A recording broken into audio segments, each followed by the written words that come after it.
নমস্কার, আমি সোনা। তোমরা দেখছো সোনাস কিচেন। তোমাদের সাথে শেয়ার করব এঁচোড়ের তরকারি। দেখো, তার জন্য আমি এঁচোড়গুলো কেটে নিয়েছি, জলে ভিজিয়ে রেখেছিলাম। আলুগুলো একটু বড় বড় করে কেটেছি। দুটোকে একসাথে আমি একটু সিদ্ধ করে নেব। আমার মনে হয় যে আলুটা একটু সিদ্ধ করে দিলে তরকারির টেস্টটা বাড়ে, তাই আমি প্রায় তরকারিতেই আলুটা একটু সিদ্ধ করে দিই। আলুগুলো আমি একটু বড় বড় করে কেটে নিয়েছি, কারণ ছোট ছোট করে কাটলে আবার গলে যাবে, সেই কারণেই। এবার আলু আর এঁচোড়টা আমি প্রেসার কুকারে দিয়ে একটা সিটি দিয়ে নেব। আমি হলুদ দিয়ে দিলাম আর প্রয়োজন মতো নুনটা আমি দিয়ে দিলাম। অল্পই দেব, কারণ পরে তরকারি রান্না করার সময় তো আবার দেব, তাই এখন যদি বেশি হয়ে যায় পরে নুন কাটা হয়ে যাবে। আর অল্প পরিমাণে জল দিয়ে এবার এটাকে আমি সিদ্ধ করে নেব। আর এদিকে মশলার জন্য আমি নিয়ে নিয়েছি রসুন, আদা, শুকনো লঙ্কা, টমেটো আর পেঁয়াজ। কিছুটা পেঁয়াজ আমি বেটে দেবো আর কিছুটা আমি কেটে দেবো। এদিকে মশলাটা আমি করে নেব। তার জন্য মশলাগুলোকে আমি মিক্সির জারে নিয়ে নিচ্ছি।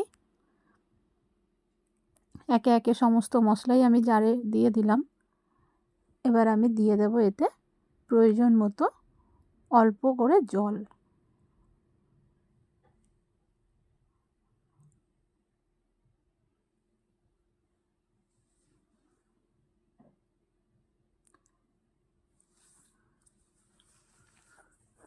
মশলাটা আমার হয়ে গেছে। এদিকে আমার এঁচোড়টাও সিদ্ধ হয়ে গেছে। এবার এঁচোড়টাকে আমি ঢেলে জল ঝরিয়ে নেব। জল ঝরানো হয়ে গেছে।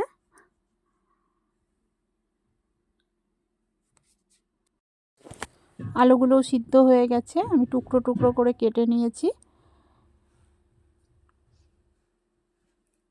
চিংড়ি মাছ দিয়ে করব আমি এঁচোড়টা, তাই চিংড়ি মাছটা নিয়ে নিয়েছি, তাতে নুন আর হলুদ মাখিয়ে নিলাম।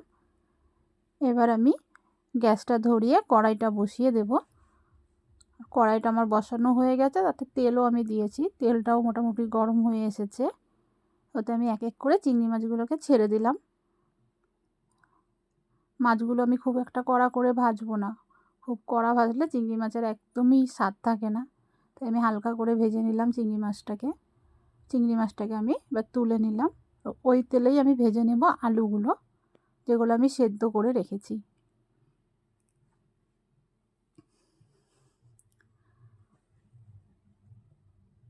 আলুগুলো আমি সব ঢেলে দিলাম। আলুগুলোকেও আমি সুন্দর করে ভেজে নেব।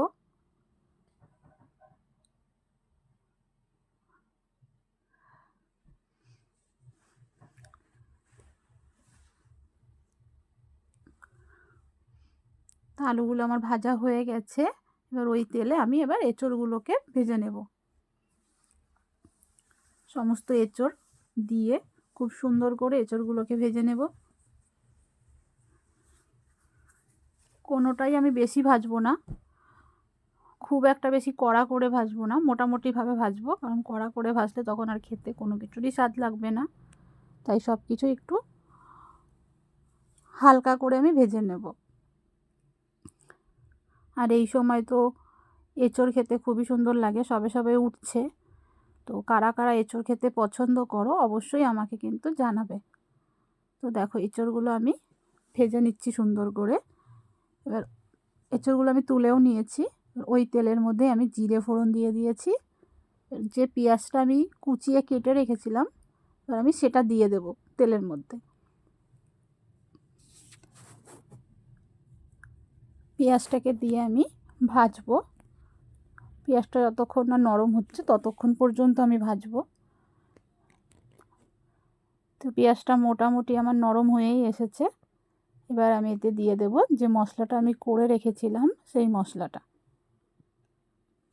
আদা, রসুন, লঙ্কা, টমেটো পেস্ট, পুরো মশলাটাকে আমি দিয়ে দিলাম। দিয়ে সুন্দর করে আমি কষাবো। এবার এই মশলার মধ্যে আমি দিয়ে দেব পরিমাণ মতো হলুদ, দিয়ে দেব বড় চামচের 1 চামচ জিরের গুঁড়ো, এবার দিয়ে দেব স্বাদ মতো নুন।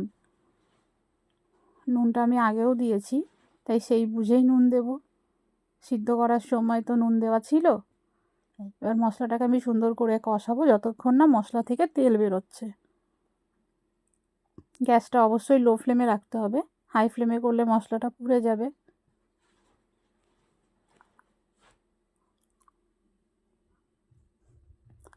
তো মশলাটা আমি কষাচ্ছি, মোটামুটি মশলাটা কষানো হয়ে গেছে, তেলও ছেড়ে দিয়েছে। এবার আমি যে আলু, এঁচোড়, চিংড়ি মাছ যেগুলো আমি ভেজে রেখেছিলাম সবগুলোই একসাথে আমি মশলাতে দিয়ে দেব।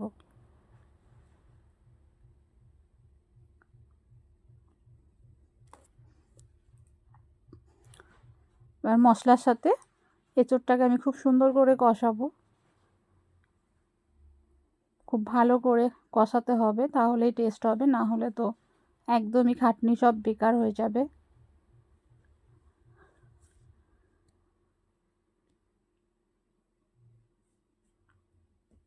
তো খুব সুন্দর করে আমার মশলাটা কষানো হয়ে গেছে। আর সামান্য কষিয়ে আমি অল্প জল দেব। এঁচোড় আলু দুটোই সিদ্ধ করাই ছিল আগে থেকে, আর এখন যেহেতু আরও কষালাম তো আরও কিছুটা সেদ্ধ হয়ে গেছে, তাই যতটুকু ঝোল রাখবো সেই বুঝেই আমি জলটা দেব। এদিকে তরকারি তো ফুটেও গেছে। তো এবার আমি দিয়ে দেব এতে গরম মশলা। এঁচোড়ের তরকারি তো গরম মশলা ছাড়া একেবারেই চলে না। তো ভিডিওটা যদি তোমাদের ভালো লাগে অবশ্যই বাড়িতে বানিও, আর আমাকে লাইক, কমেন্ট, শেয়ার করো, ফলো করে পাশে থেকো। আর ধন্যবাদ সকলকে ভিডিওটি দেখার জন্য। তো দেখেছো কত সুন্দর হয়েছে। তো এই সিজনে অবশ্যই এঁচোড় খেতে প্রায় প্রত্যেকেই ভালোবাসে, আর আমি জানি সবাই খুব সুন্দর করে বানায়। তবুও আমি যেভাবে বানাই সেভাবেই তোমাদের সাথে শেয়ার করলাম। নমস্কার, সবাই ভালো থেকো।